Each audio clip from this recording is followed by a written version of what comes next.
사람이 어디까지 뻔뻔해질 수 있는지. 나는 그날 저녁 식탁에서 똑똑히 봤다. 웃으며 배신을 말하고 박수까지 쳐주는 사람들. 사랑을 믿은 대가가 이 정도일 줄은 몰랐다. 무너진 건 내 믿음이었고 그들이 잃은 건 아직 모르겠지. 하지만 괜찮다. 지금부터가 진짜 이야기니까. 아내가 나를 배신했다.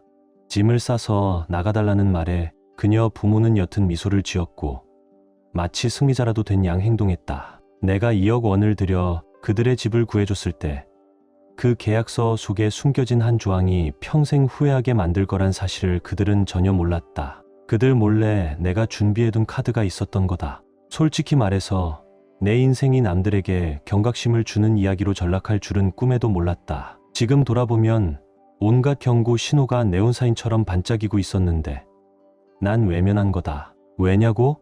그땐 사랑이라고 믿었으니까. 적어도 나는 그렇게 생각했었다. 사람들은 사랑이 눈을 멀게 만든다고들 말하지만 그게 귀도 막고 말도 못하게 만들고 가끔은 바보로 만든다는 말은 안 해주잖아.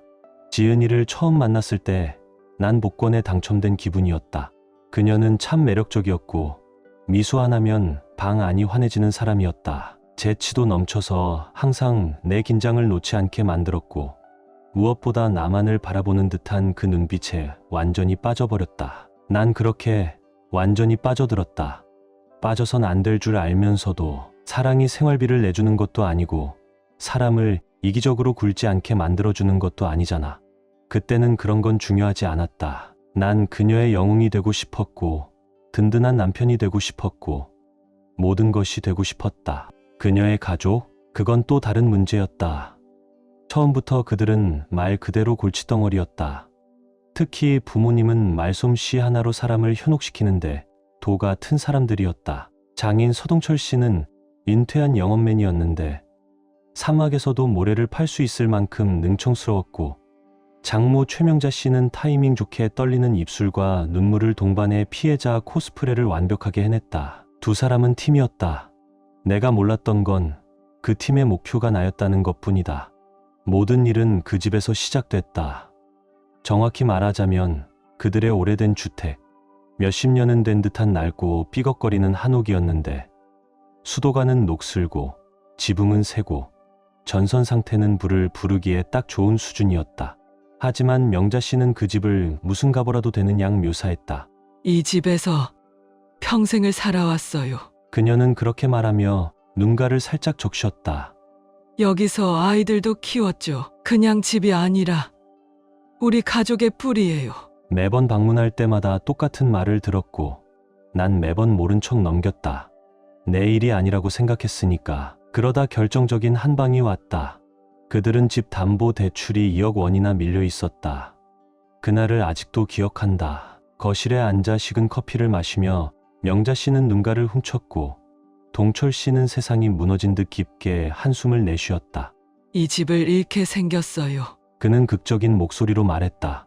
그게 아니라면 누군가 도와줘야 하죠. 그때 그냥 자리 박차고 나왔어야 했는데 난 남아 있었다. 왜냐하면 지은이가 내 아내, 그 착하고 순한 눈으로 나를 바라보며 속삭였으니까. 오빠, 이 집 잃게 하면 안 돼.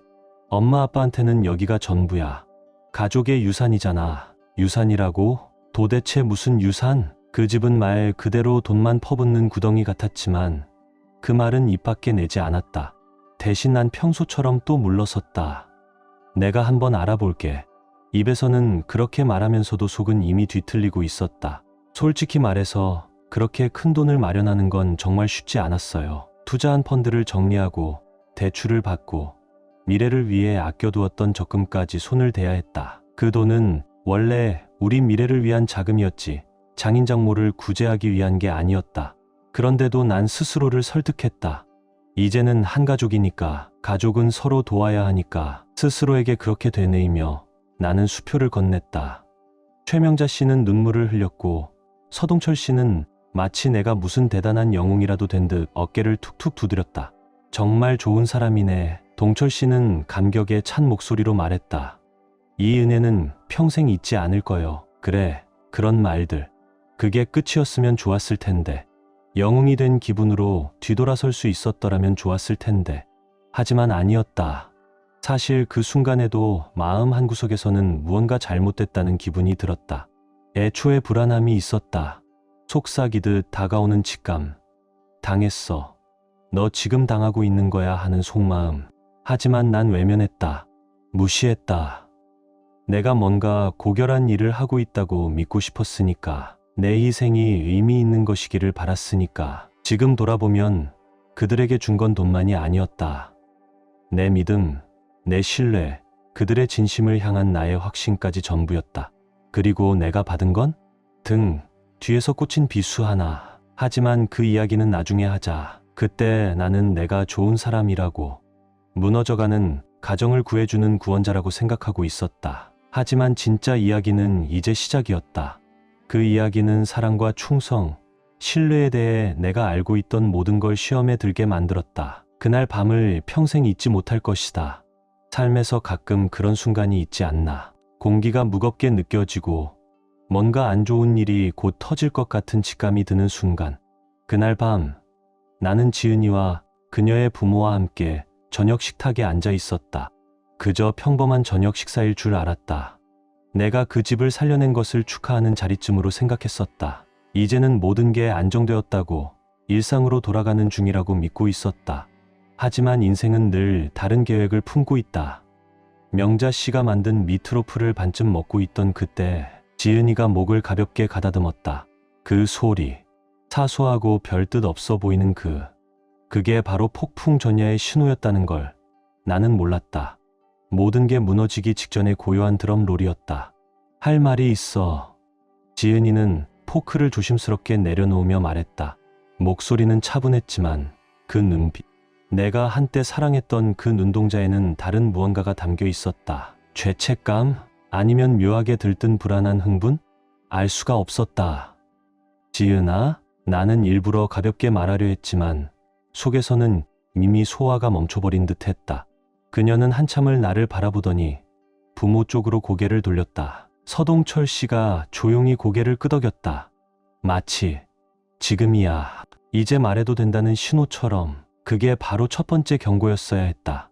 다 알고 있었던 거다. 그들은 짜고 친 판이었다. 나 다른 사람이 있어. 지은이의 말은 공기를 가르며 날아들었고 내 심장을 꿰뚫었다. 순간 나는 내가 잘못 들은 줄 알았다.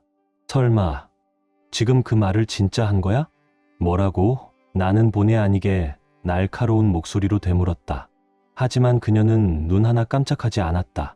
다른 사람을 사랑하게 됐어. 이번엔 훨씬 단호한 어조였다. 그리고 거기서 끝이 아니었다. 그녀는 폭탄을 터뜨렸다. 그러니까 오빠는 이제 짐을 싸서 나가야 해. 나한텐 이제 더 좋은 사람이 있어. 순간 방 안은 숨조차 쉬기 힘들 정도로 정적에 휩싸였다. 평화로운 고요함이 아니라 목을 조이는 듯한 침묵, 세상이 숨을 멈춘 것 같은 느낌이었다. 나는 지은이 부모를 바라봤다. 놀람이나 분노, 적어도 약간의 죄책감이라도 기대했지만 아니었다. 그들은 그저 앉아서 웃고 있었다. 웃고 있었다. 심지어 명자 씨는 고개까지 끄덕였다. 딸의 말에 동의한다는 듯이. 더 좋은 사람? 나는 거의 속삭이듯 되물었다. 믿을 수가 없었다. 내가 한 모든 일, 내가 바친 모든 것에 대한 보상이 이거라고? 이게 그들의 방식이었나? 그래. 지은이는 감정 하나 없이 말했다. 이제 우리 각자의 길을 가야 할 때야. 나는 서동철 씨와 최명자 씨를 바라봤다. 마음속으로는 간절히 바랐다. 누군가, 단 한 사람이라도 이 관계를 멈추는 말을 해주길. 하지만 동철 씨는 오히려 의자에 기대 앉아 미소를 지었다. 잘된 일이야. 그는 마치 날씨 얘기나 하는 듯 아무렇지도 않게 말했다. 그 순간 깨달았다. 이건 지은이 혼자 한 일이 아니었다. 가족 전체가 짜고 친 일이었다. 그들은 계획을 세우고 시행했고 나를 바보처럼 다룬 거다. 그리고 지금 이 자리, 여기는 내 집이다. 내가 피땀 흘려 지켜낸 집. 그런데 그들이 날 나가라고 하고 있다. 한순간 웃어야 할지 울어야 할지 알 수 없었다. 하지만 곧 내 안에서 무언가가 탁 끊어졌다. 너무나도 우스꽝스러운 상황, 그 배신, 그 뻔뻔한 웃음들. 단 한 점의 후회도 없는 얼굴들. 도저히 견딜 수가 없었다. 그래서 웃었다. 몇 년 만에 진심으로 웃었다. 소리내어 크게 배를 잡고 웃었다. 왜 웃어? 지은이가 짜증 섞인 목소리로 물었다. 나는 눈가에 눈물을 닦으며 웃음을 멈추지 않았다. 너희들 말이야. 나는 손으로 셋을 가리켰다. 다들 진심으로 이겼다고 생각하지? 완벽하게 속였다고 믿겠지? 근데 한 가지를 잊었네. 그 순간 셋 모두의 미소가 흐려졌다. 무슨 소리야? 서동철 씨가 물었다. 목소리에서 자신감이 빠지기 시작했다. 나는 의자에 등을 기대고 팔짱을 꼈다. 집 말이야. 나는 담담하게 말했다. 내가 갚아준 그 2억 원의 빚 기억나지? 그게 이 집을 구해준 돈이었지. 근데 말이지. 그거 다 문서로 남겨놨어. 법적으로 이 집 이제 너희 것이 아니야. 내 거야. 순식간에 최명자 씨 얼굴에서 핏기가 가셨다. 서동철 씨의 턱은 굳게 다물렸다. 그리고 내 아내, 그 달콤하지만 배신으로 가득 찼던 내 아내는 나를 멍하니 바라보고 있었다. 입을 열었다 닫았다 하며 마치 물 밖으로 튀어나온 물고기처럼 허우적댔다. 거짓말이지. 겨우 내뱉은 그녀의 말은 확신조차 담겨 있지 않았다. 그래? 나는 맞받아치며 천천히 휴대폰을 꺼냈다. 영수증도 있고 계약서도 있고 다 있어. 내가 날 갖고 놀 수 있다고 생각했겠지만 웃긴 건 말이지. 이번엔 내가 너희를 갖고 논 거야. 그리고 이어진 침묵. 정적이란 말로는 부족할 만큼 묵직했다. 그날 밤 처음으로 내가 상황을 통제하고 있다는 느낌이 들었다. 말해주고 싶다. 그게 얼마나 짜릿했는지. 재밌는 게 뭔지 알아? 사람들은 늘 배신이 사람을 무너뜨릴 거라고 생각해. 무릎 꿇고 이유를 묻고 기회를 애원하게 만든다고 믿지. 하지만 그게 너무 노골적이고 대담하면 그 순간엔 이상하게 아프지도 않아. 적어도 처음엔 말이지. 처음에 느끼는 건 고통이 아니라 믿기지 않는다는 감정이야. 그리고 곧 맑고 날카로운 분노가 밀려와. 그게 마치 정신이 번쩍 드는 느낌이지. 딱 그랬다. 나는 지금 내 집 식탁 머리에 앉아 있었고 눈앞에는 내 인생을 통째로 뒤엎으려 했던 세 사람이 앉아 있었다. 내 아내, 한때는 영혼의 반쪽이라고 믿었던 그 여자는 지금 내 앞에서 더 나은 사람을 만났다며 나를 버리겠다고 선언했고, 그녀의 부모는 하이에나처럼 희죽이며 그 배신의 서명이라도 하듯 고개를 끄덕였다. 마치 가족의 위대한 작전이라도 완수한 듯한 태도였다. 그리고 나는 짐 싸서 조용히 나가야 하는 존재였지. 꼬리를 말고 내쫓길 신세. 정말 웃기지 않나? 근데 웃음이란 게 참 묘해. 이런 순간에 웃음만큼 강력한 무기도 없더라고. 그래서 웃었다. 기쁨도 아니고 유머도 아닌 그냥 이 어처구니 없는 상황 자체가 우스워서 배를 움켜쥐고 터져나오는 웃음을 막지도 않았다. 그들을 멍하게 만들 만큼 깊고 뜨거운 웃음이었다. 뭐가 그렇게 웃겨? 지은이가 날카로운 목소리로 물었다. 왜 내가 아직도 무너지지 않았는지 이해가 안 된다는 표정이었다. 나는 천천히 의자에 기대고 손가락으로 식탁을 톡톡 두드렸다. 그리고 셋 모두의 눈을 똑바로 바라보며 말했다. 너희 진짜 이겼다고 생각하지? 내 목소리는 차분했지만 그 안엔 단단한 쇳소리가 섞여 있었다. 내가 이렇게 당하고 그냥 물러날 거라고 믿는 거야? 그래서 너희는 새 남자랑 여기서 해피엔딩 살림이라도 차릴 생각이었겠지. 그 순간 서동철 씨와 최명자 씨가 서로를 힐끗 바라봤다. 방금 전까지만 해도 득이양양하던 얼굴이 서서히 무너지고 있었다. 잠깐만. 그게 말이지. 동철 씨가 입을 열었지만 나는 손짓으로 말을 끊었다. 됐어요. 나는 차갑게 말했다. 방 안의 온도가 뚝 떨어질 정도였다. 이제 말할 차례는 나야. 나는 천천히 자리에서 일어섰다. 일부러. 그 침묵이 목을 죄게 만들 만큼 길게. 너희 중요한 걸 하나 잊었더라. 나는 지은이의 눈을 똑바로 바라보며 말했다. 그녀는 마른 침을 삼켰다. 조금 전까지의 당당함은 온데간데 없었다. 뭔데? 그녀가 물었다. 이 집. 나는 그녀의 얼굴에서 피가 빠지는 걸 즐기듯 천천히 말했다. 너희 부모님 빚 2억 갚아줬을 때 그냥 해준 게 아니야. 내가 바보였을 것 같아? 서류 다 준비해놨어. 계약서, 도장, 공증까지. 지금 이 순간부로 이 집은 너희 거 아니야. 내 거야. 최명자 씨의 포크가 접시에 쨍그랑하고 떨어졌다. 그녀는 총이라도 맞은 듯 가슴을 움켜쥐며 숨을 들이켰다. 그럴 리가 없어. 그녀는 떨리는 목소리로 외쳤다. 충분히 그럴 수 있어요. 나는 맞받아치며 다시 휴대폰을 꺼냈다. 여기 계약서 다 있어요. 직접 보고 싶으시면 보여드릴게요. 아니면 제 변호사한테 전화드릴까요? 아주 친절하게 설명해 주실 테니까요. 방 안은 얼어붙은 듯 고요해졌다. 평소에 말이 끊이지 않던 서동철 씨는 지금 레몬이라도 삼킨 사람처럼 굳어 있었다. 명자 씨는 늘 무기처럼 써먹던 눈물조차 흘리지 못하고 있었다. 그녀의 뇌는 지금 벌어지고 있는 일을 아직도 받아들이지 못하는 듯했다. 그리고 지은이, 그녀는 그저 멍하니 나를 바라보며 마치 유령이라도 본 듯이 앉아 있었다. 오빠, 이건 안 돼. 결국 그녀가 더듬거리며 말을 꺼냈다. 여기는 우리 집이야. 아니, 나는 조용하지만 단호한 목소리로 바로잡았다. 여긴 내 집이야. 그리고 내 부모님이 그 사실을 명확하게 만든 거지. 내가 돈을 주는 대신 그 집 문서를 넘기겠다고 사인했을 때부터. 그러니까 짐을 싸야 할 사람은 나 아닌 너희야. 그 순간의 기류는 완전히 뒤바뀌었다. 몇 달 동안 그들은 나를 바보 취급했다.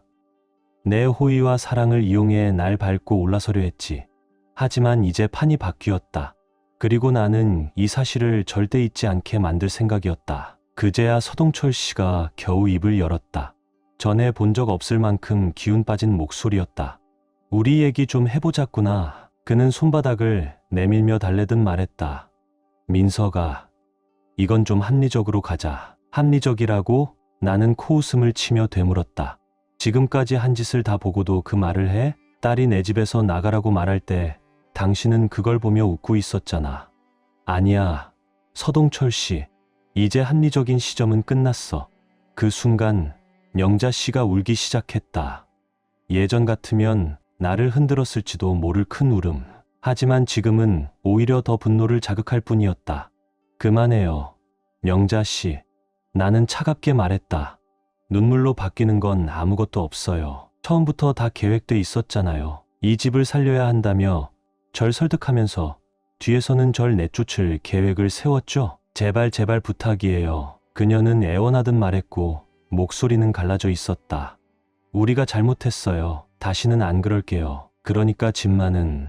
나는 고개를 저었다. 그들의 배신이 갑옷처럼 내 어깨를 짓눌렀다. 이건 집 문제가 아니에요. 나는 낮고 차분하게 말했다. 이건 존중에 대한 문제예요. 그리고 당신들 중 누구도 그걸 모른 척 해왔죠. 나는 지은이를 바라봤다.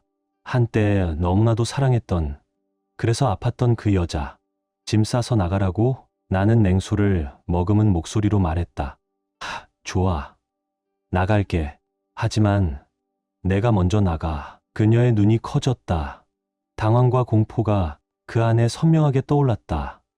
오빠, 그건 아니지. 그건 진심 아니잖아. 그녀는 속삭였다. 진심이지. 나는 단호한 어조로 말했다. 오늘 밤 안으로 너희 부모, 그리고 이 집에 남은 모든 짐까지 다 나가. 이제 여긴 내 집이고 너희를 더는 원하지 않아. 처음으로, 이 악몽이 시작된 이래 처음으로 나는 진짜로 상황을 쥐고 있다는 느낌을 받았다. 권력을, 주도권을, 나 자신의 삶을. 그들은 나를 과소평가했다. 순하고 순진한 줄로만 알았다. 하지만 착각이었다. 나는 그저 그들의 희생양이 아니라 그들에 대한 심판이었다. 배신이 가르쳐준 게 하나 있다면 그건 권력의 균형이 얼마나 순식간에 뒤바뀔 수 있는지에 대한 진실이다. 불과 몇 분 전까지만 해도 그들은 날 코너에 몰아넣었다고 믿었다. 자신들의 큰 그림 속에서 내가 움직이는 조리라고 생각했겠지. 하지만 지금 이제 내가 모든 패를 쥐고 있었고 그들은 그 사실을 너무 늦게 깨달았다. 그들의 얼굴에서 오만함이 서서히 빠져나가는 걸 보는 건 마치 무너지는 둑을 보는 것 같았다. 처음엔 천천히, 그러다 걷잡을 수 없을 정도로 무너져 내렸다. 그들은 그 자리에서 말없이 앉아 있었다. 지은이도, 그녀의 부모도, 온 가족의 위선이 그대로 무너져 내렸다. 명자 씨의 울음은 어느새 이상한 딸꾹질로 바뀌었고 그녀의 얼굴은 믿을 수 없음과 공포 사이에서 굳어버렸다. 항상 떠들기 바빴던 서동철 씨조차 입을 뻥긋하다가 말을 잊은 듯 침묵했다. 하지만 가장 통쾌했던 건 지은이었다. 늘 자신감 넘치던 그녀는 지금 눈은 커지고 입술은 떨리고 있었다. 거짓말이야. 결국 그녀가 말했다. 하지만 그 목소리엔 확신이라고는 없었다. 나는 팔짱을 끼고 의자에 기대며 그녀와 시선을 마주쳤다. 정말 그럴까? 나는 천천히 물었다. 질문은 공기 속에 부유하며 날카롭게 울려 퍼졌다. 그 다음 아주 의도적인 침착함으로 휴대폰을 꺼내 몇 번 화면을 눌렀다. 계약서 볼래? 내가 대출 갚아줄 때 너랑 내 부모가 사인했던 그 문서들. 여기 다 있어. 나는 테이블 위로 휴대폰을 밀었다. 화면에는 밝게 빛나는 계약서가 떠 있었다. 하지만 아무도 손을 뻗지 않았다. 명자 씨의 눈은 휴대폰과 나 사이를 바쁘게 오가고 있었고 두 손은 마치 진실을 짜내려는 듯 쥐락펴락 떨리고 있었다. 결국 동철 씨가 용기를 내어 휴대폰을 집었다. 손끝이 미세하게 떨리고 있었다. 방 안은 너무 조용해서 그가 화면을 스크롤할 때 나는 종이 넘기는 듯한 가벼운 바스락거림까지 들렸다. 이건 말도 안 돼. 그는 중얼거렸다. 그 목소리는 거의 속삭임에 가까웠다. 말도 안 되는 게 아니에요. 나는 단호하게 말했다. 사인 하나하나, 조항 하나하나 다 들어있어요. 내가 2억 원을 그냥 던졌을 거라 생각했어요? 내가 너그럽긴 해도 멍청하진 않아. 동철 씨의 얼굴이 잿빛으로 질렸다. 그는 휴대폰을 테이블 위로 다시 밀어놓았다. 그걸 바라보던 명자 씨가 떨리는 목소리로 물었다. 진짜야? 그는 고개를 끄덕였다. 어깨는 축 처져 있었다. 진짜야. 그녀의 울음이 다시 시작됐다. 이번엔 더 컸다. 더 격렬했다. 하지만 이젠 아무런 감흥이 없었다. 그 눈물. 나는 너무 많이 봐서 이제는 진짜인지 가짜인지도 판단이 서지 않았다. 그런데 지은이는 아직도 빠져나갈 구멍을 찾고 있었다. 무슨 방법이 분명 있을 거야. 그녀는 떨리는 목소리로 말했다. 그냥 이렇게 우리를 내쫓을 순 없잖아. 나는 한쪽 눈썹을 올렸다. 정말 그렇게 생각해. 불과 10분 전만 해도 내가 나한테 나가라고 했잖아. 짐 싸서 내 집에서 나가라고 말했던 거 기억 안 나? 그 차이점이 뭔지 알아? 나는 지금 장난치는 게 아니야. 그리고 나는 법적으로 너희를 내보낼 권리가 있어. 그리고 그 권리 오늘 당장 쓸 거야. 여긴 우리 집이야. 최명자 씨는 울부짖으며 서동철 씨의 팔을 붙잡았다. 마치 그 손에 매달리면 상황이 달라질 거라고 믿는 듯이. 아니요. 나는 단호하게 말했다. 그 절박한 외침을 단칼에 끊는 듯한 날카로운 목소리였다. 이 집은 당신들이 문서에 사인한 순간 당신들 것이 아니게 됐어요. 그리고 모르는 척하지 마세요. 당신이 뭘 하고 있었는지 다 알고 있었잖아요. 내 돈은 기꺼이 받으면서 뒤에서는 날 내쫓을 계획을 짰죠. 그동안 이상하리만큼 조용하던 서동철 씨가 입을 열었다. 우린 타협할 수 있을 거야. 그는 조심스럽게 말했다. 우린 가족이잖아. 가족? 나는 쓴웃음을 터뜨렸다. 와, 정말 뻔뻔하네. 서동철 씨. 가족은 서로를 속이지 않아. 배신하지도 않고 계략을 짜지도 않지. 가족이라면서 한 사람을 현금 지급기 취급하지도 않아. 나한테 등을 돌리고 딸 편을 들었을 때 당신은 가족이라는 자격을 버린 거야. 그는 아무 말도 하지 못했다. 솔직히 기대도 하지 않았다. 잭과 메리는 늘 피해자인 척 스토리텔링은 잘했지만 사실 앞에서는 입을 다물 수밖에 없는 사람들이었다. 나는 시선을 돌려 지은이를 바라봤다. 그녀는 지금 접시를 노려보며 마치 거기 인생의 해답이 있는 양 멍하니 있었다. 넌 날 내쫓고 싶었지. 그래서 새 남자랑 이 집에서 편하게 살려고 했던 거잖아. 나는 조용하지만 분명한 어조로 말했다. 축하해. 자유롭게 그렇게 살아. 하지만 여기선 안 돼. 짐 싸. 너도, 내 부모도. 그녀는 고개를 번쩍 들었다. 공포가 담긴 커다란 눈동자가 내게 꽂혔다. 오빠 진심 아니지? 그녀는 떨리는 목소리로 말했다. 우린 이제 어디로 가? 그건 내 문제가 아니야. 나는 일어나며 의자를 밀었다. 그 침대, 내가 스스로 깔아놓은 거야. 이제 내가 거기 누울 차례야. 새로운 삶을 원했지? 지금이 그 기회야. 잠깐 그녀가 반박할까 고민하는 듯 보였지만 이내 아무 소용없다는 걸 깨달은 듯 했다. 이제 주도권은 내게 있었고 빠져나갈 구멍은 없었다. 명자 씨와 동철 씨는 서로 얼굴을 마주보며 속삭이기 시작했다. 창백한 얼굴, 초조한 표정. 하지만 나는 신경 쓰지 않았다. 그들이 뭐라 말하든 지금 내게 중요한 건 단 하나. 내 집에서 나가. 나는 냉정하게 말했다. 더 복잡하게 만들지 마. 오늘 하루 줄게. 오늘 안에 짐 다 싸고 나가. 내일까지 여기에 있으면 자물쇠 바꾸고 경찰도 부를 거야. 정적. 숨도 쉬기 어려운 침묵이 방 안을 가득 채웠다. 그 순간 몇 달 동안 느껴보지 못했던 평온함이 찾아왔다. 머릿속이 맑아지고 모든 게 선명하게 보였다. 그들은 나를 이용할 수 있다고 믿었고 내가 그냥 참고 물러설 거라고 생각했지. 하지만 틀렸다. 이건 내 인생이고 내 집이다. 이제는 누구도 이걸 빼앗을 수 없어. 상식적으로 생각하면, 그토록 노골적인 배신이 드러났을 때라면 조금의 자존심이라도 남겨둔 채 조용히 떠나는 게 맞겠지. 하지만 잭과 메리는 그런 부류가 아니었다. 품위 있게 물러날 줄 모르는 사람들이었다. 내가 진심이라는 걸, 정말 끝이라는 걸 깨달은 순간부터 그들의 비굴한 애원이 시작됐다. 먼저 무너진 건 명자 씨였다. 의자에서 벌떡 일어난 그녀는 두 손을 마치 기도하듯 모았다. 제발 이러지 마요. 그녀는 애원했다. 떨리는 목소리엔 예전엔 내가 믿었던 그 가짜 진심이 가득 묻어 있었다. 우리가 잘못했어요. 우린 이렇게까지 될 줄은 몰랐어요. 최명자 씨는 그렇게 말하며 고개를 숙였다. 나는 무표정한 얼굴로 그녀를 바라봤다. 그렇게까지 될 줄 몰랐다고? 진심이야? 내 아내가 내 집에서 나가라고 말하는 순간 당신은 옆에서 웃고 있었어. 그게 어떻게 그럴 뜻은 아니었다는 말로 포장될 수 있지. 내 말에 그녀는 움찔했다. 아래 십술이 떨리더니 이내 눈물이 흘러내렸다. 우린 그저 가족을 지키고 싶었을 뿐이에요. 그녀의 목소리는 갈라지고 있었다. 이 집은 우리한텐 정말 소중한 곳이에요. 우리에겐 이 집밖에 없어요. 나는 벽에 기대 팔짱을 낀 채 그녀가 무너지는 모습을 바라봤다. 웃긴 해요. 내 목소리는 짙은 냉소로 가득했다. 그 말 내가 너희 집 구해주려고 돈 줄 때 내가 했던 말이었어. 근데 그건 별로 중요하지 않았나 보지. 당신들 원하는 것만 손에 넣으면 나는 그저 수단일 뿐이었잖아. 그동안 침묵하던 서동철 씨가 드디어 입을 열었다.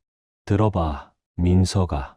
그는 침착한 척 말문을 열었지만 그 안엔 뭔가 설득할 수 있을지도 모른다는 기대가 묻어 있었다. 이거 겉으로 보기엔 안 좋을 수 있어. 하지만 우린 가족이잖아. 가족끼리 싸우기도 하고 실수도 하지만 결국엔 함께하는 거 아니겠니? 나는 비웃음 섞인 숨을 내쉬었다. 가족? 정말 뻔뻔하네. 서동철 씨, 당신이랑 명자 씨는 딸이랑 같이 짜고 내가 돈 주고 지킨 집에서 날 내쫓으려고 했잖아.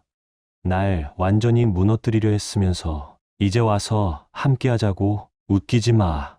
그는 자리에서 일어나 식탁을 돌아 나에게 다가왔다. 두 손을 위로 들어 보이며 진정시키려 했지만 그 눈빛엔 조급함이 가득했다. 우리가 잘못했어. 진짜야. 하지만 이렇게 내쫓는 건 너무 가혹하지 않니? 우린 고칠 수 있어. 앉아서 얘기 좀 해보자. 해결책을 같이 찾아보자고. 나는 눈썹을 치켜 올리며 시선을 피하지 않았다. 해결책은 간단해. 너희 셋, 짐 싸고 나가. 그게 끝이야. 유일한 결말이야. 다시 명자 씨가 울음을 터뜨렸다. 이번엔 동철 씨의 팔을 붙잡고 울기 시작했다. 제발 민서가. 그녀는 쉰 목소리로 속삭였다. 우린 갈 데도 없어요. 그건 내 탓이지. 내 탓이 아니야. 나는 이제 인내심이 바닥난 듯 냉정하게 쏘아붙였다. 지붕 있는 집에서 살 수 있었던 건 나 때문이야. 내가 너희 집을 살려줬잖아. 그런데 감사는커녕 나를 밀어내려 했지. 그러니까 미안하지만 하니 미안하지도 않아. 너희한테 연민 같은 건 없어. 그제야 침묵만 지키던 지은이가 입을 열었다. 오빠, 너무 잔인해. 그녀는 낮고 떨리는 목소리로 말했다. 우리가 잘못한 건 맞지만 이건 지나쳐. 이건 오빠 혼자만의 문제가 아니야. 좀 더 넓게 봐야 해. 나는 천천히 그녀 쪽으로 고개를 돌렸다. 속에서 끓어오르던 분노가 목 끝까지 차올랐다. 넓게 보자고? 나는 소리를 높였다. 그 넓게 본다는 게 내가 새 남자랑 해피엔딩 꾸리면서 나는 이 모든 걸 감당하라는 뜻이야? 그래. 난 그런 그림엔 관심 없어. 지은이는 팔짱을 끼고 턱을 굳혔다. 이건 너무 불공평해. 나는 그녀에게 한 걸음 다가갔다. 시선을 단 한 번도 떼지 않고 말했다. 불공평? 내 목소리는 얼음처럼 차가웠다. 불공평이 뭔지 얘기해볼까? 내가 내 미래를 위해 모은 저축, 우리 둘을 위한 보금자리를 위해 아껴둔 안전망, 그 모든 걸 희생해서 이 집을 살렸어. 내가 너를 얼마나 믿었는지 얘기해보자. 그런데 그 모든 시간 동안 넌 날 대체할 계획만 하고 있었지. 그러니까 불공평이니 뭐니 하며 나한테 훈계하지 마. 그 순간 서동철 씨가 다급하게 끼어들었다. 제발 진정하자, 민서가. 우리가 해결할 수 있을 거야. 우리가 돈 다 갚을게. 나는 그를 향해 고개를 저으며 말했다. 아니, 안 돼. 당신한텐 그 돈이 없잖아. 서동철 씨. 그리고 설령 있다 해도 이미 늦었어. 이건 돈 문제가 아니야. 이건 존중에 관한 문제야. 그리고 당신들은 나를 전혀 존중하지 않았지. 정적. 숨이 막힐 듯한 침묵이 흘렀다. 그 누구도 말을 잇지 못했다.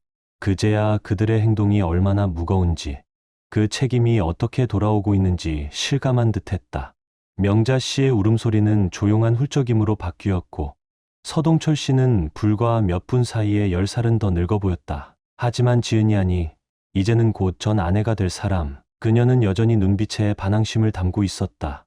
마치 어떻게든 이 상황을 수습할 수 있을 거라는 착각 속에 있는 듯. 하지만 안 된다. 이제 돌이킬 수 없는 선을 넘었으니까 오늘 하루 줄게.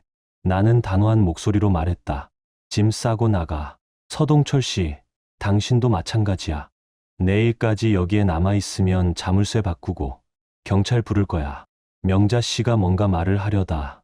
서동철 씨가 조용히 그녀의 어깨에 손을 올리며 고개를 저었다. 그도 이제 끝났다는 걸 알았다. 그들은 전부 마지막 카드를 내밀었고 졌다. 그들이 짐을 싸기 시작할 때 나는 그 모습을 가만히 지켜보고 있었다. 몇 달 만에 처음으로 숨을 제대로 쉴 수 있었다. 이제 이 집은 진짜로 내 집이었다.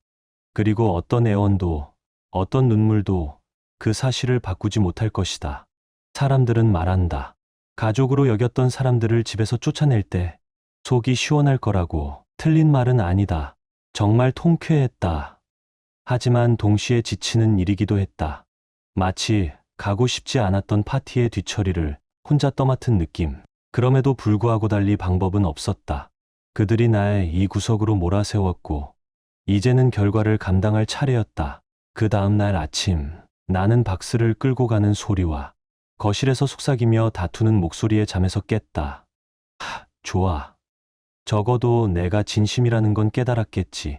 티셔츠와 청바지를 입고 커피 한 잔을 들고 아래층으로 내려갔다. 계단 끝에 다다르자 난 난간에 기대서 그 난리를 바라봤다. 명자 씨는 액자와 장식품을 박스에 허둥지둥 쑤셔넣고 있었고 손은 덜덜 떨리고 있었다. 서동철 씨는 소파 옆에 쪼그려 앉아 책 더미를 작은 가방에 넣으려다 속으로 욕설을 중얼거리고 있었다. 가방은 턱없이 작았다. 그리고 지은이, 이제 전 아내가 될 사람은 현관 앞에 서서 마치 군대 교관처럼 이 모든 작업을 지휘하고 있었다. 그거 조심해서 넣어. 그거 골동품이야. 그녀는 서동철 씨에게 날카롭게 말했다. 나는 피식 웃음을 참지 못했다. 자신의 부모를 일꾼처럼 다루는 그 모습, 그 아이러니함이 우스울 뿐이었다. 좋은 아침이네. 나는 차분하게 말하며 그들의 소란 속으로 존재감을 밀어 넣었다. 세 사람 모두 마치 헤드라이트에 갇힌 사슴처럼 동시에 나를 향해 멈춰섰다. 최명자 씨는 애써 미소를 지어보려 했지만 그건 오히려 일그러진 표정에 가까웠다. 좋은 아침이에요. 그녀는 떨리는 목소리로 인사했다. 우리 그냥 마무리 중이에요. 천천히 해요. 나는 커피를 한 모금 마시며 말했다. 하지만 너무 천천히는 말고요. 내가 한 말 장난 아니었어요. 오늘 안으로 나가지 않으면 바로 경찰 부를 겁니다. 서동철 씨가 허리를 펴며 날 노려봤다. 그만 좀 해. 자꾸 들쑤시지 않아도 되잖아. 그의 목소리는 낮고 분노가 서려 있었다. 들쑤신다고? 나는 한쪽 눈썹을 올리며 말했다. 내가 너희한테 하루 종일 시간을 줬다는 게 얼마나 관대한 건지 몰라? 당신들 한 짓 생각하면 지금 당장이라도 내쫓아도 할 말 없어. 그는 뭔가 말하려다 입을 다물었고 어깨는 무겁게 축 처졌다. 최명자 씨는 훌쩍이며 소매로 눈물을 닦았다. 우리에겐 너무 힘든 일이에요. 그녀는 떨리는 목소리로 말했다. 우린 여기서 오래 살았어요. 이 집은 제발, 그만. 나는 그녀의 말을 잘랐다. 생각보다 목소리가 날카로워졌다. 당신은 이제 피해자 코스프레할 자격 없어. 당신이랑 당신 가족이 무슨 짓 했는지 생각해봐. 그녀는 움찔하며 다시 눈물을 쏟았지만 이젠 전혀 흔들리지 않았다. 나는 이 사람들에게 너무 오래 휘둘렸다. 이제 그들의 눈물, 그들의 연기에 다시는 속지 않을 것이다. 하지만 지은이는 쉽게 포기하지 않았다. 너무 냉정하잖아. 그녀는 차갑고 비난 섞인 목소리로 말했다. 우리가 실수한 건 맞지만 이건 너무 잔인해. 나는 커피 잔을 조용히 싱크대에 내려놓고 그녀를 정면으로 바라봤다. 잔인하다고? 나는 되묻듯 말했다. 목소리는 차분했지만 그 속엔 날선 진심이 담겨 있었다. 잔인한 게 뭔지 얘기해보자. 내 눈앞에서 웃으면서 등 뒤로 날 내칠 계획을 짜던 너. 내가 주는 걸 당연하게 받으면서 고마워 한마디도 안 하던 너희 가족. 내게 잔인함에 대해 말할 자격. 넌 없어. 지은이는 시선을 피하며 턱을 굳게 다물었다. 마치 반박하고 싶지만 말이 떠오르지 않는 사람처럼. 좋아. 그녀가 지금 그 감정의 무게를 제대로 느끼길 바랐다. 점심이 지나자 현관 옆에 쌓인 박스 더미는 점점 커져갔고 집 안은 기이할 정도로 조용해졌다. 그들은 나를 피해 다녔다. 마치 유령처럼 조용히 움직이며 자신들의 삶의 잔재를 박스에 담고 있었다. 가끔 명자 씨가 간절한 눈빛을 보내오곤 했지만 나는 외면했다. 이번만큼은 절대 물러서지 않을 것이다. 오후가 길어질수록 인내심이 점점 달아갔지만 나는 감정을 억눌렀다. 잠시 후 이삿짐 트럭이 집 앞에 도착했다. 운전사는 상황이 낯선 듯 당황한 얼굴이었다. 서동철 씨가 밖으로 나가 그와 얘기를 나눴고 곧 짐 옮기기가 시작됐다. 작업은 느렸다. 박스를 하나하나 옮기며 허둥거리는 그들의 모습은 차라리 불쌍하게 보이기까지 했다. 하지만 그건 그들 스스로 만든 일이었다.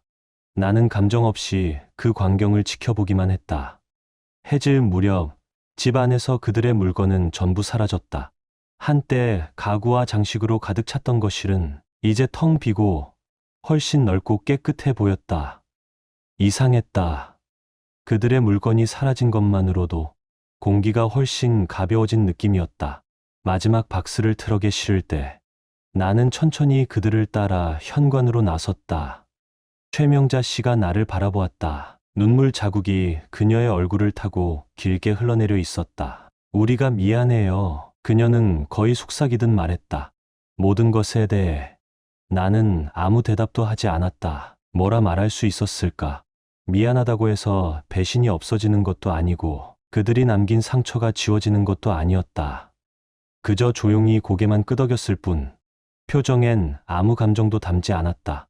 서동철 씨는 조용히 이삿짐 트럭에 올라타 문을 쾅 닫았다. 지은이는 마지막까지 문 앞에 서 있었다.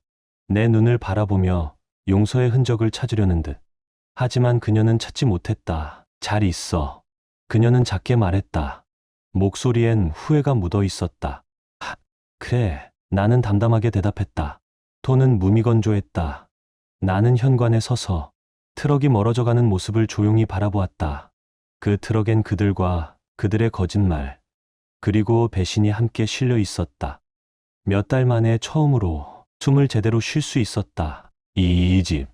한때는 내 잘못된 믿음과 희생의 상징이었던 이곳이 이제는 내 회복력을 증명하는 장소가 되었다. 나는 내 것을 되찾았다. 그리고 다시는 그 누구에게도 뺏기지 않을 것이다. 해가 지고 집 안의 고요함이 나를 감쌌을 때 나는 깨달았다. 나는 그들로부터 벗어난 것만이 아니라 새로운 시작을 할 수 있는 자유를 얻은 것이다. 그리고 그 감정은 절대 놓치고 싶지 않았다. 집 안의 침묵은 너무나 선명했다.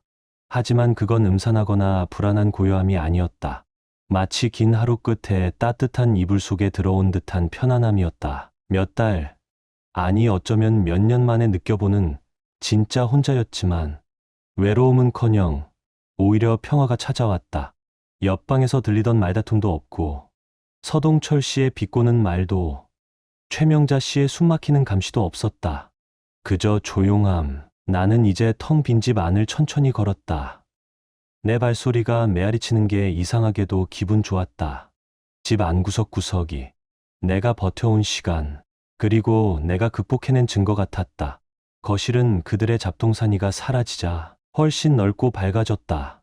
주방은 속삭이며 날 찌르던 말들과 억지 웃음이 가득하던 전쟁터였는데 이제는 따뜻하게 느껴졌다. 이곳은 내 집이다. 진짜 온전히 내 집. 그리고 드디어 이 집이 집처럼 느껴졌다. 하지만 이 평온이 그냥 주어진 건 아니었다. 그들이 떠난 며칠 동안 나는 계속 머릿속으로 그 모든 일을 떠올렸다. 배신, 거짓말, 그 뻔뻔한 행동들. 모든 게 악몽처럼 느껴졌다. 아직도 완전히 떨쳐내지 못한 채 가끔은 다시 분노가 치밀어 오르곤 했다. 뜨겁고 날카롭게. 그럴 때마다 나는 되뇌었다. 나는 이겼다. 그들은 이제 없다. 그리고 나는 내 것을 되찾았다. 하지만 그 상처는 남았다. 나는 그들을 믿었다. 사랑했고 가족이라고 여겼다. 지은이는, 아니, 이제는 곧 전 아내가 될 사람. 그녀는 나의 동반자였고 비밀을 나누던 존재였다. 적어도 난 그렇게 믿었다. 그런데 왜 못 알아챘을까? 왜 그들의 조작과 속임수를 그렇게도 모르고 있었을까? 그 질문들은 지금도 머릿속을 맴돌지만 그 질문들이 내 삶을 정의하게 둘 생각은 없다. 이건 끝이 아니라 새로운 챕터의 시작이다. 내가 제일 먼저 한 일은 자물쇠를 바꾸는 것이었다. 상징적이기도 했고 실용적이기도 했다. 반짝이는 새 열쇠를 돌리는 그 순간 나는 진짜로 과거의 문을 닫았다. 문자 그대로도, 그리고 비유적으로도. 그 다음 나는 집 안을 천천히 돌아다니며 진짜 내 공간으로 만들어가기 시작했다. 낡고 구식이던 가구들을 전부 치우고 세련되고 깔끔한 스타일의 새 가구로 교체했다. 그 가구들은 이제 그들이 원하는 모습이 아닌 내가 누구인지를 반영하는 것이었다. 벽에 걸려있던 가족 사진들도 다 내렸다. 그 자리를 대신한 건 내가 직접 고르고 볼 때마다 미소 짓게 만드는 예술 작품들이었다. 그리고 재정 정리, 그들이 남긴 엉망진창을 수습하는 건 쉬운 일이 아니었다. 법적 조치를 철저히 해두긴 했지만 그 혼란에서 완전히 빠져나오는 데는 시간과 에너지가 들었다. 하지만 고지서를 하나씩 처리하고 문서에 하나씩 사인을 할 때마다 나는 점점 자유에 가까워지는 기분이었다. 벽돌 하나하나 쌓듯 나는 내 삶을 재건하고 있었다. 그리고 그 과정이 정말 기분 좋았다. 지인들과 가족들은 내 변화에 곧바로 눈치챘다. 요즘 훨씬 가벼워 보여. 어느 날 누나가 통화 중 그렇게 말했다. 맞아. 정말 그래. 나는 인정했다. 그리고 그건 진심이었다. 정말 오랜만에 누군가의 기대나 거짓말의 무게를 짊어지지 않은 삶이었다. 나는 처음으로 진짜 나를 위해 살고 있었고, 그건 믿기 힘들 만큼 짜릿한 기분이었다. 물론 소문은 금방 퍼졌다. 사람들은 언제나 스캔들을 좋아하니까 내 이야기라고 다를 건 없었다. 속삭임이 들렸다. 추측과 과장된 이야기들. 누군가는 내가 복수극을 벌였다고 말했고, 또 어떤 사람들은 내가 가족을 거리로 내쫓은 차가운 남편이라고 했다. 반면 나를 영웅이라 부른 이들도 있었다. 자기 자신을 위해 끝까지 맞선 사람, 정당하게 자신의 삶을 되찾은 사람. 하지만 솔직히 말해서 그들이 뭐라고 생각하든 나는 신경 쓰지 않았다. 중요한 건 단 하나, 내가 어떻게 느끼느냐였다. 그런데 그때 전화가 오기 시작했다. 처음은 명자 씨, 그 다음은 서동철 씨, 음성 메시지가 줄줄이 남겨졌다. 하나보다 하나가 더 절박했다. 용서를 구하고, 두 번째 기회를 부탁하고, 심지어는 돈을 갚겠다는 말까지 했지만, 우리 모두 알았다. 그건 불가능하다는 걸. 나는 그 전화를 무시했다. 처음엔 번호를 차단하지 않았다. 그들의 목소리를 듣는 게 어딘가 묘하게 만족스러웠기 때문이다. 예전엔 내가 애원했지만, 이젠 그들이 나에게 빌고 있으니까. 하지만 결국, 그들의 사과와 헛된 약속이 지겹게 느껴졌다. 나는 번호를 차단했다. 모든 연락을 끊고, 그냥 앞으로 나아갔다. 그리고 지은이, 그녀는 바로 연락하지 않았다. 몇 주가 지나고 나서야 꽃을 손에 들고 후회가 얼굴에 가득한 채 내 집 앞에 나타났다. 내가 정말 큰 실수를 했어. 그녀는 떨리는 목소리로 말했다. 이젠 알겠어. 내가 얼마나 잘못했는지. 나는 문틀에 기대어 팔짱을 낀 채 그녀를 바라보았다. 그녀는 더 이상 내가 알던 여자가 아니었다. 자신감 넘치고 당당했던 모습은 사라지고 지금은 불안하고 부서진 그림자일 뿐이었다. 한편으로는 그녀가 안쓰럽기도 했다. 하지만 그럴 수 없었다. 그녀가 했던 모든 짓을 생각하면 너 지금 여기 있는 이유는 하나야. 나는 말했다. 내 계획이 다 틀어졌으니까 날 대신할 수 있을 줄 알았지. 하지만 어때? 남의 잔디가 항상 더 푸르지는 않더라? 그녀는 뭔가 반박하려 했지만 나는 기회를 주지 않았다. 우린 끝났어. 나는 단호하게 말했다. 이건 되돌릴 수 없는 일이야. 그리고 문을 닫았다. 그녀와의 마지막 장을 완전히 닫은 순간이었다. 끝이었다. 그리고 나는 진짜 자유로워졌다. 그 후 몇 주 동안 나는 다시 나를 찾아갔다. 일에 몰두하고 한때 포기했던 취미를 다시 시작하고 잊고 지냈던 친구들과 다시 연락을 주고받았다. 나는 이제 단순히 버티는 삶을 사는 게 아니었다. 나는 살아내고 있었다. 아니, 더 정확히 말하면 번영하고 있었다. 한때 배신의 상징이었던 이 집은 이제 내 안식처가 되었다. 숨을 쉬고 생각하고 성장할 수 있는 공간. 가끔씩은 전 아내와 그 부모에 대한 소식을 듣곤 했다. 그들은 좁은 원룸에 살면서 조각난 인생을 하나하나 다시 붙이려 애쓰고 있었다.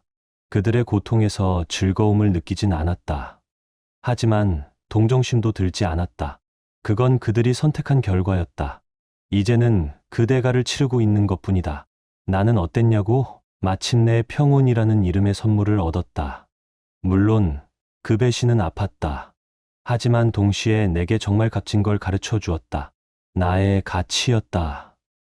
나는 오랫동안 받지도 못할 사람들을 위해 베풀고 희생하고 온몸을 바쳐왔었다. 그 짓은 다시는 하지 않을 거다. 이제 나는 나 자신을 먼저 생각한다. 그리고 솔직히 말하자면 이게 그렇게 짜릿할 수가 없다.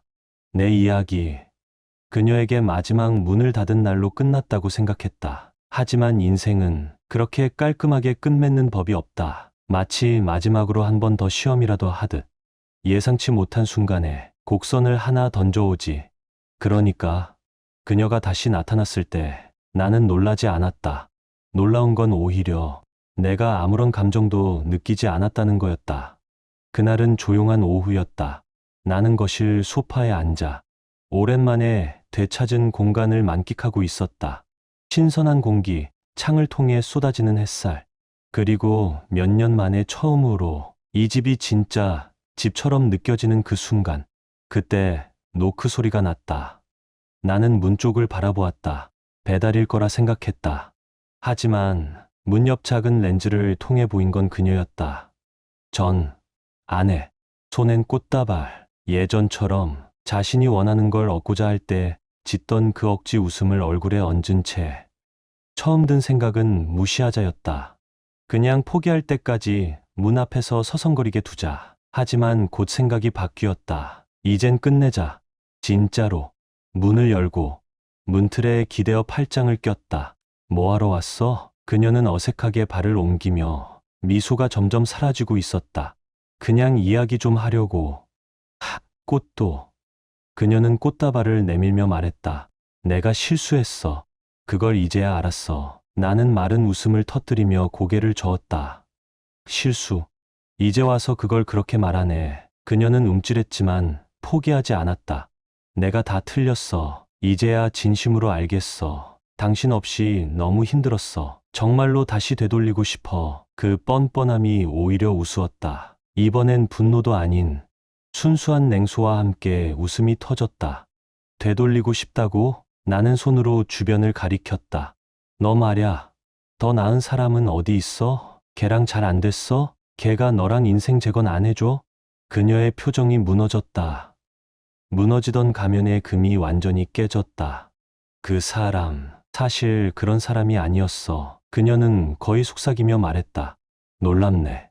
나는 비꼬듯 대답했다.